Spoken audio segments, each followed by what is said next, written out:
the saver and my wife is the spender.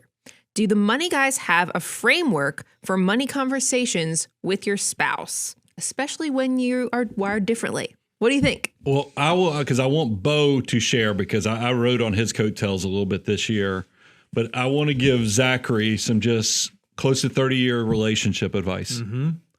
If you highlight this too on the nose, it's not going to go the way you want it to go. So I would try to create what I call win-win situations, or scenarios where it's positive conversations, where you can take the power out of the money conversation altogether. Because that's really what's going on here, is that when you come in, if you just say no to spending without giving context, you're probably going to lose this battle. Now, Bo, I want to give you credit, is because I was so impressed with what you did with your wife this year that I kind of copied it like just a week later.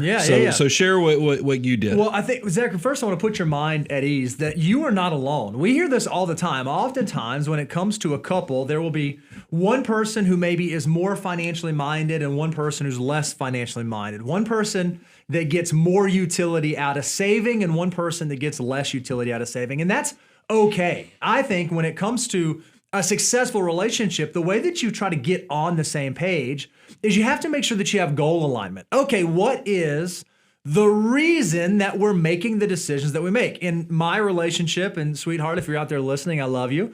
In our relationship, I tend to get more utility out of saving, and she likes really nice and pretty things. And so I recognize, though, just because I don't place value on those things in the same way, it doesn't mean that she's wrong. It just means that she has a different value system than I have, and we have to align on what are we going to agree to be our goals we work towards. So one of our goals is, financial independence and providing for the kids and leaving a legacy and those kinds of things.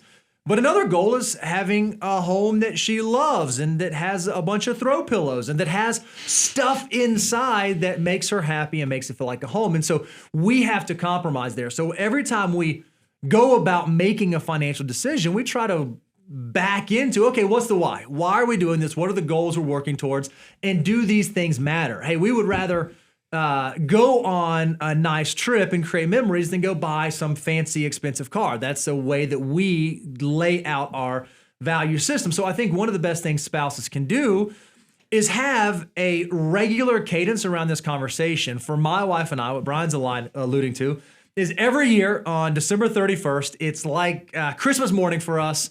I do my net worth statement, and it's awesome. And then sometime in January, I book a date day, where my wife and I sit down and we go through the net worth statement. We go through, hey, here's everything that we own, here's everything that we owe, here's what's changed over the last year. So that way she knows if I die, she knows like where everything's at and what it's all for. And then we talk about, okay, what are we planning towards? Hey, what are the trips we want to go on this year? What do we want our savings to look like this year? What do we want our giving to look like this year? And by having that conversation, it gives both of us the space to openly communicate the things that we care about and that we value. And she said, hey, this year I want to do a trip with our family that looks like this. And I want the kids to have this experience. And I want you and I to be able to do this. And I said, awesome, we can accomplish all those things. And I said, I want us to save this amount of money and do this and prioritize this financial goal. And since we're both able to speak into that, we're able to align on those goals. And it allows both of us to feel heard and feel like we're working towards a common outcome. Well, and Zachary, let me give you a little color to this, is that I liked, because I point blank, I tried to improve upon what Bo did, because when I found out he played a hooky day to go have this meeting with his wife, I was like, man, that's a great idea. So I did it on a Friday morning. We went and had breakfast at this place. It's called The Factory here in Franklin. Yep. We went and had breakfast at a facility there, at a location facility. Yeah, it was like a cafeteria. No, it was at a real restaurant. But we had breakfast, and then there we went to the coffee shop that's also in the same place, and sat down, went over the net worth statement. I had a printed out copy so she could keep the copy also. And then we went through, and I actually created an agenda this year I knew that she had brought up last year some concerns, insecurities she had about like knowing where everything was, sure, password management, and all this stuff. So those were on the agenda. And then we, of course, got to the fun stuff with planning for trips, other goals for the year. It was just great having the dialogue. And then we even had a date night that night because there was just a lot of goodwill that came from this. And so we've always, I mean, for years, I've done the net worth statement with my wife, and we've always just kind of sat down and gone over it. But this year we turned it into essentially a planning day, kind of called a planning retreat. And it was phenomenal. And so if you're not doing those type of things and being very deliberate with how you put value. And I think the biggest thing, and I don't think my wife watches the show, so it's okay. But I think the fact that she feels that I was very deliberate with my time and actually put it on the agenda, it made her feel very special. And I think that even went further than some of the financial stuff. So it really set the stage in a good way.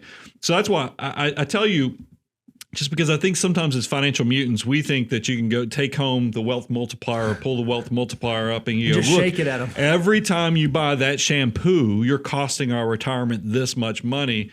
That's not going to get you where you need to go. You need to go sell the vision so that y'all are on the same page.